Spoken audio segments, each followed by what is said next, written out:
is a long-winded title for this bill. We actually like to refer to Bill 104 as the Tax Fairness for Realtors Act, and this is actually the third time that I've introduced a bill in the legislature. So we're hoping to score a hat trick here this afternoon and have some success with our colleagues from the third party and from the government side as well.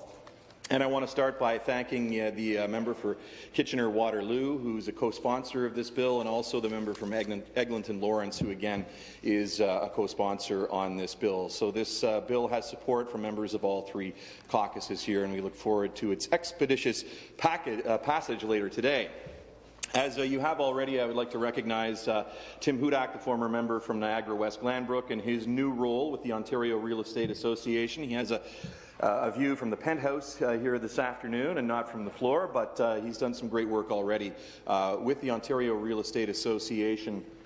But I've had the pleasure of working with the Ontario Real Estate Association for quite a few years now. Actually, I've been here for almost 7, and one of the first groups that I met with after being elected were my local realtors, and we're very successful once in passing a bill that made life a little bit easier for realtors, and I'll talk a little bit about that during my discussion here this afternoon. You know, Madam Speaker, I spend a lot of time in hockey rinks. As you know, I have 2 young girls who play rep hockey, so I travel not just in my local Quinte region, but all across the provinces. And the one thing that I notice, especially here in Ontario, as I head into a rink, is that I see the names of realtors everywhere. The names of realtors are on the hockey boards at the arenas in Cobourg and in Curtis and in Peterborough and in Windsor and Stony Creek.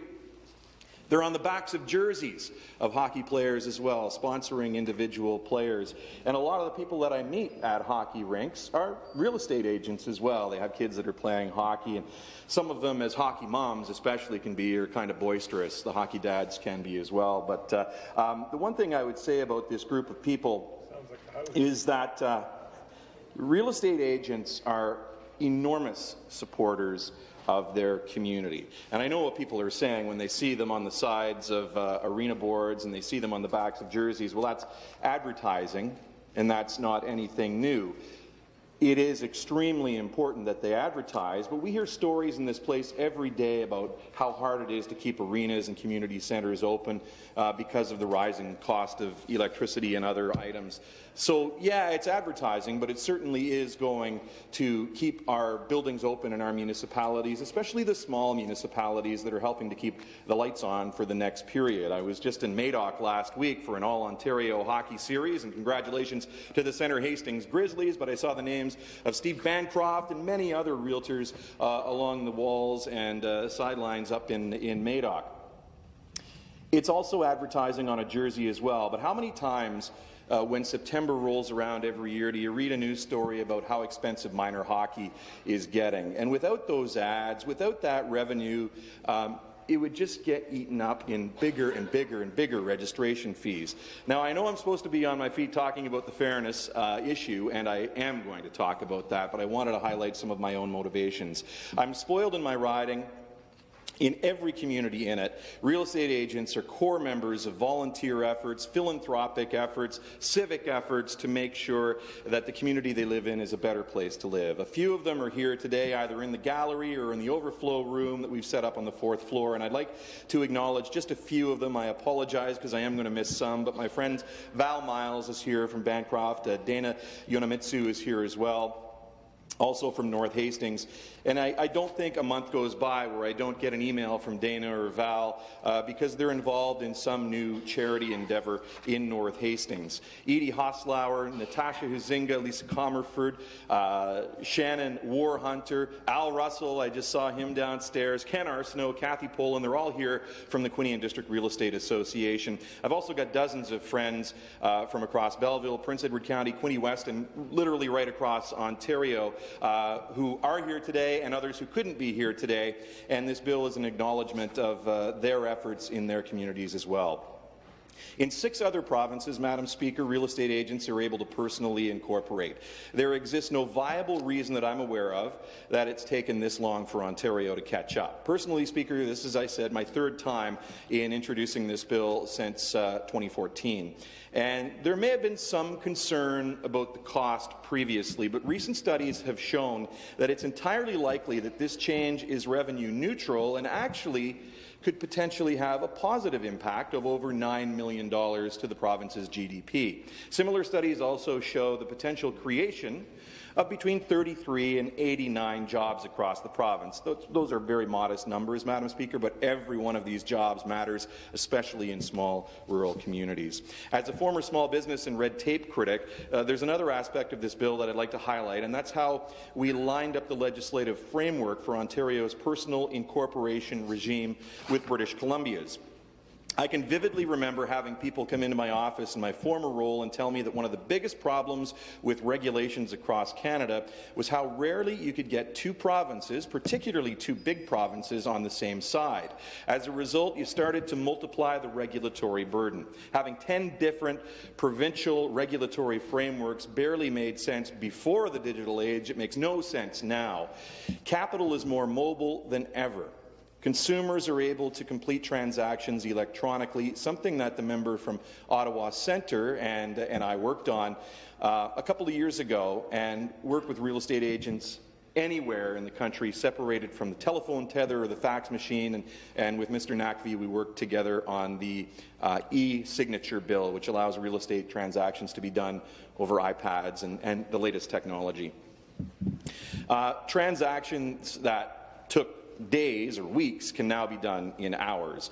It's also important to note the number of professions that we already allow to personally incorporate: lawyers, healthcare professionals, accountants, mortgage brokers, financial advisors. And drawing the line there where we currently have it does only seem unfair. It also seems a little bit random, Madam Speaker, but I want to return to the people who inspired me to bring this bill forward. And I want to go back, if I could, again, to the hockey rink, one of my favourite places to be. I don't get to spend enough time at the hockey rink anymore, and I used to love coaching hockey, Madam Speaker.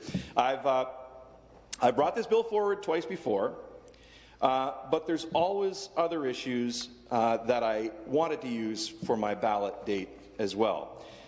And there are significant issues in my riding that I wanted to bring forward. But today came about actually last spring. I was at a Wellington Dukes game. That's a local junior hockey team in Prince Edward County. And a couple of the realtors who were in the crowd at the Dukes game came to me and they said, "Hey, what's happening with your personal real estate corporation bill? When are you going to debate this bill again? We really, really want this to happen." And it seemed as if the next event that I went to, there were more realtors there who were saying, "Hey, whatever happened with your personal real estate incorporation bill? When are you going to introduce that again? Are we going to be able to incorporate like 6 other provinces can?" And they really want this bill passed, and I understand why. They wanted this bill to finally get back on the floor of the legislature and hopefully make it to committee and become law. And hopefully, Madam Speaker, today is that day. We've talked about fairness. We've talked about the great people in my riding who've asked me to bring up this bill.